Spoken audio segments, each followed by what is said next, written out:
Je suis Angwa Eouman Chantal, conseiller technique au ministère du Commerce et de l'Industrie, ministère qui est le point focal PGO de la Côte d'Ivoire. Et à ce titre, moi, je suis la présidente du comité technique OGP, qui est l'organe opérationnel OGP Côte d'Ivoire. Je pense que le PGO est un mode de gouvernance très pertinent dans la mesure où il permet une collaboration avec la société civile, les médias, dans la gestion des affaires publiques. Et cela est un point très fort, très important, dans la mesure où cela crée la confiance mutuelle entre administrés et administrateurs. Donc, par ricochet, ça donne plus de cohésion, plus de paix. Et ça, c'est un premier volet. Un deuxième volet d'importance, c'est au niveau même de la responsabilité.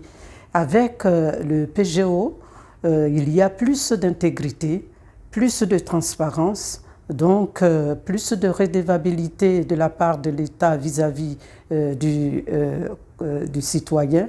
Et je pense que ce sont des choses qui sont à capitaliser dans un pays qui se veut sérieux et qui se veut émergent. Il y a beaucoup de changements que nous pouvons constater parce que le PGO est porté au plus haut niveau de l'État en Côte d'Ivoire.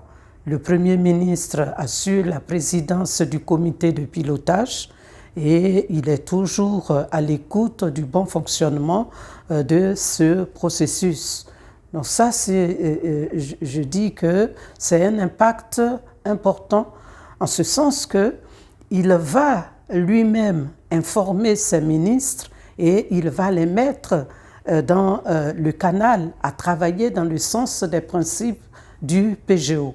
Je le disais ce matin dans un panel, un ministère, par exemple, n'a pas forcément besoin d'être membre du comité technique, mais il peut être sollicité pour accompagner un engagement que la population nous aura permis de détecter.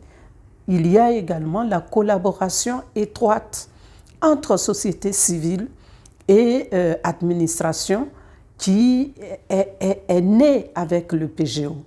Lorsque nous avons commencé à conduire le PGO, il y avait une méfiance mutuelle entre les administrateurs et la société civile qui voyait l'État, le gouvernement comme des gens toujours à taper dessus, et puis le gouvernement qui voyait la société civile comme des troubles faits.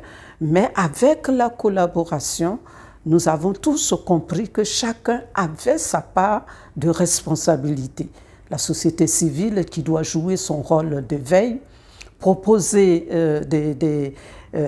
des problèmes, lesquels problèmes l'État peut s'en saisir et les transformer en action pour faire évoluer le pays.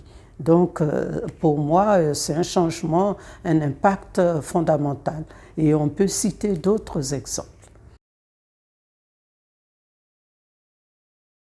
La société civile a un rôle très important à jouer et il ne faut pas qu'elle attende tout de l'État providentiel.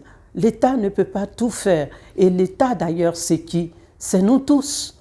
Donc la société civile doit pouvoir faire des propositions pertinentes et ces propositions, comme je l'ai dit tantôt, doivent être traduites en action par l'État pour un meilleur devenir du pays. Donc la société civile a un rôle important à jouer dans la conduite du processus, aussi bien au niveau du suivi que de l'évaluation. Et pour que cela se fasse correctement, il faut que la société civile soit sensibilisée, soit informée de l'existence du PGO. Et c'est avec la société civile que nous pouvons faire mener ce travail de sensibilisation et d'information.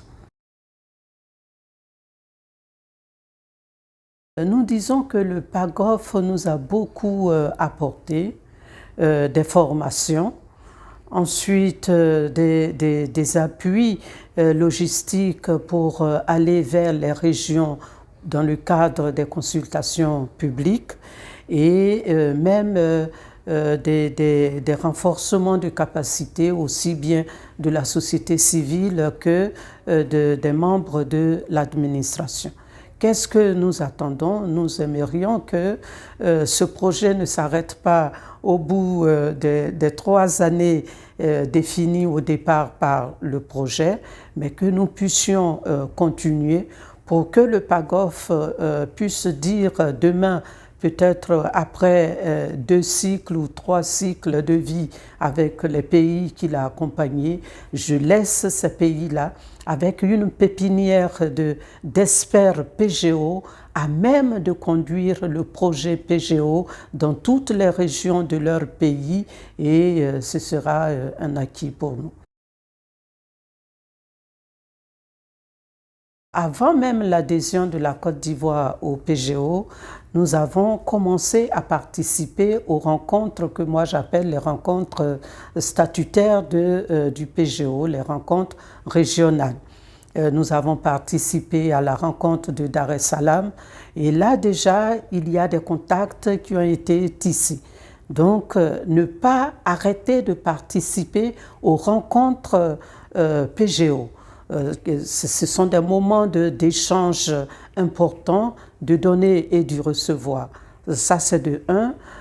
De 2, même si c'est une petite expérience que nous avons acquise, nous devons être prêts à la partager avec les autres.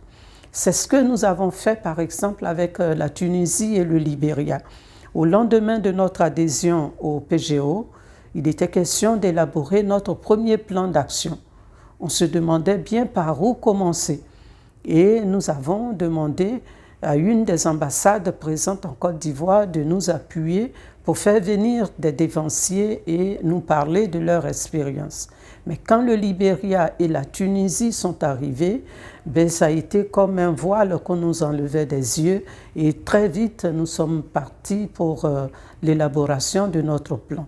Donc cette expérience, nous aussi, nous voulons pouvoir partager avec des pays. J'ai passé beaucoup d'informations au Sénégal, des informations au Burkina, d'autres pays avec qui nous sommes en contact, une sorte de coopération au sein du PGO pour partager. Voilà, le tuteur encadre et puis l'encadré devient tuteur à son tour. Voilà, le maître et l'élève. Le PGO en Côte d'Ivoire grandirait encore plus en ayant les moyens de pouvoir toucher toutes les régions de Côte d'Ivoire en une seule année. Parce que faute de moyens suffisants, je ne dis pas que les moyens n'existent pas, mais ils sont insuffisants. Donc nous choisissons des régions chaque année à toucher. Or, l'idéal aurait été qu'en une seule année, toutes les régions puissent être touchées, sensibilisées au processus PGO et qu'elles puissent suivre ce qui se fait.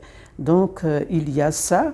Et également, nous pensons qu'il faut élargir les participants au PGO. Quand je dis les participants, au niveau de la société, il faut toucher toutes les couches sociales. Tout à l'heure, il y a un atelier qui va parler des acteurs méconnus, mais qui sont aussi très importants au sein du PGO. Donc, il faut pouvoir associer tous ces acteurs qui ont un rôle à jouer pour que le PGO soit plus implémenté, plus connu, pour une meilleure co-création dans le pays.